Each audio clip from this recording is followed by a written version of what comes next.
Сәлем достар, Балбармақ арнасына қош келдіңіздер. Бүгін өте дәмді, әдемі әсіп әзірлейтін боламыз. Бізбен бірге болып, видеоны соңына дейін қараңыз. Ол үшін бізге ең әуелі шеміршек түтікшелерінен тазартылып туралған өкпе қажет. Содан соң жүрек, бүйен ішек, 200 грамм фарш, піскен күріш 50 грамм, сарымсақ 4 дана, тұз 1 шай қасық, бұрыш 1 шай қасық, жуа 1 дана, сәбіз 1 дана, су 2,5 литр қажет. Ал енді әсібімізді даярлауға көшеміз. Туралған өкпе жүрегімізді жақсылап жуып, ет тартқыштан, яғни мясорубкадан 2 қайтара өткізіп аламыз. Қалған жуа фарш сарымсақтарымызды 1 рет қана өткіземіз.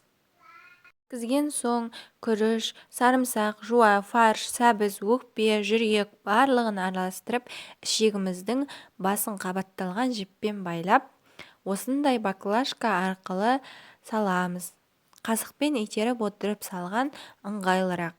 Мен сиырдың өкпе жүрегін пайдаланып жатырмын. Ал бауырынан басқа да тағамдар әзірлеуге болатындықтан пайдаланбадым. Яғни әсіпті бауырдан да жасауға болады. Онда да дәл осылай ет тартқыштан өткізіп алады. Әсіпті қойдың, жылқының, түйенің өкпе жүрегінен істеуге де болады. Өте дәмді әсіп шығады. Видеодағыдай ішегімізге салмамызды қатты толтырмай, бостау қылып салып шығамыз. Болған соң өзімізге ыңғайлы етіп бөліктерге бөліп, шеттеріне жіп байлап шығамыз. Егер артық салмақ қалса, 1 жұмыртқа қосып котлет істеп жіберсеңіздер, елде жоқ дәмді котлеттер болады. Адамдар бұл котлеттер неден жасалғанын түсінбей отырады. Әсіпті пісірудің әртүрлі әдістері бар.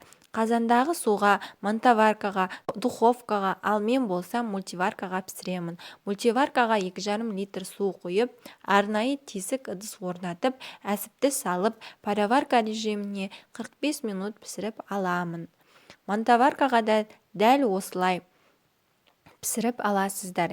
Ешқандай да зубочисткамен теспейсіздер. Ал қазанға әзірлеу үшін қазандағы мұздай суға әсібімізді салып, кішкене лимон және 1 лавр жапырағын салып, тесіп қайнаған соң көбігін алып 1 сағат пісіріп аласыздар.